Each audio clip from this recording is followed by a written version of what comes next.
ओम शांति। पुस्तक पठन श्रीमद् भगवत गीता रहस्य। लेखक ब्रह्मा कुमार सुधांशु शेखर मिश्र। चतुर्दश अध्याय गुणत्रय विभाग योग। ईश्वरीय ज्ञानर महिमा। सत्व रज एवं तम गुणर स्वरूप और कार्य। सत्व गुणरू सात्विक सुख मिले।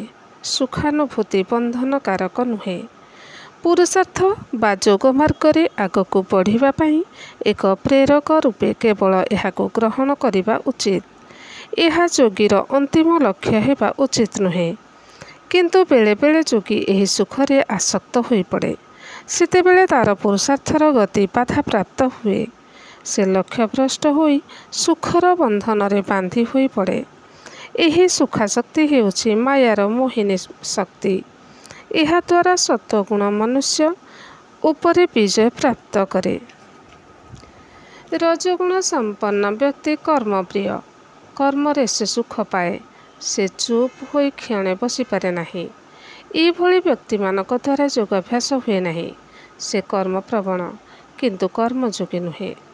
कारण कर्म प्रति तार प्रबल आसक्ति थाए। कर्मर सफलतारे से खुशी हुए और विफलतारे से म्रियमाण हुए।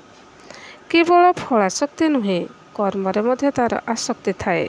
से केवल निज मनोनुकूल कर्म करे। निज रुचि और आग्रह नथिबा कर्म प्रति से उदासीन रहे। किंतु कर्मयोगी निष्काम भावरे कर्म करी चले। कर्म और कर्मफल उभयरे तार आसक्ति नथाए।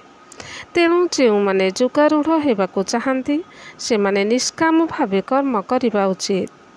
जोगी पाई कर्तव्य पालन हेउछि जोगारूढ़ हेबार कारण। आरुरुक्षम मुने जोगम कर्मं कारणमुच्यते।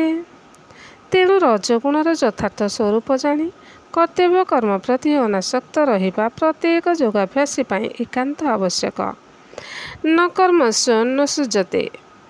तमगुण वृद्धि पाइले मनुष्यर हिताहित ज्ञान नष्ट हो जाए।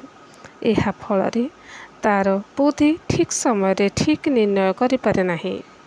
तमगुण अज्ञानतार जन्मदाता। एहा आत्मार ज्योति को निष्प्रभ कर दिए।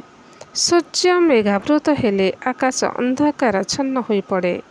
सेहीपरि तमगुण द्वारा आच्छादित आत्मार अंतकरण और इंद्रिय समूह प्रकाशहीन हो जाती। एथिपाई मनुष्य प्रमाद आलस्य और निद्रा द्वारा आक्रांत हुए।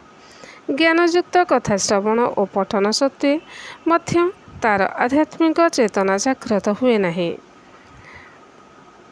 कलिजुगरे तमगुणर प्रादुर्भाव वृद्धि हुए। एहा फलरे मनुष्य धर्मभ्रष्ट और कर्मभ्रष्ट हुए। पवित्र आत्मा पतित हो जाए।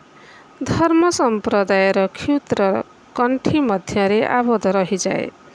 एपरी अवस्था को धर्मग्लानि समय कहुए। एपरी संकट क्षण परमात्मा का दिव्य अवतरण हुए। जदा जदा हि धर्मस्य। परमात्मा व्यतीत पतित मनुष्य को पावन करने को अन्य केही समर्थ नुहंती। कारण से त्रिगुणातीत। तांको शरण बिना तमगुण उपरे विजय प्राप्ति करिबा असंभव।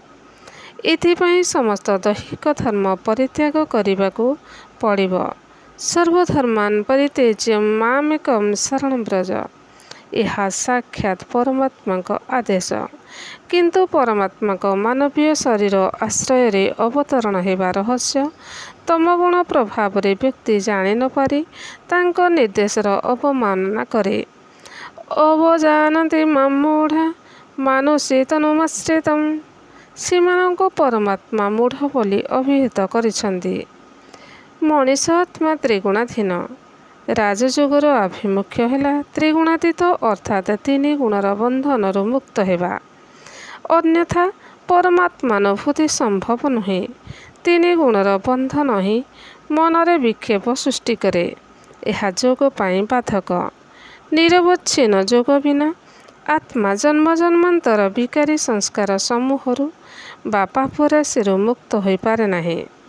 तम प्रधान पतित मानवात्मागण को सत्व प्रधान पवित्र दिवात्मा कराई सत्ययुगीय सृष्टि स्थापना करने हेउछि ईश्वरीय अवतरणर आभिमुख्य। ଏହା ଗୀତା ବର୍ଣ୍ଣିତ ପରମାତ୍ମା କର୍ତ୍ତୃକ ଧର୍ମ ସ୍ଥାପନା କାର୍ଯ୍ୟ। ତେଣୁ ଗୁଣତ୍ରୟକୁ ଭଲ ଭାବରେ ବୁଝି ସେମାନଙ୍କ ବନ୍ଧନରୁ ନିଜକୁ ମୁକ୍ତ କରି ରଖିବା ଜଣେ ରାଜଯୋଗୀ ନିମନ୍ତେ ଏକାନ୍ତ ଆବଶ୍ୟକ।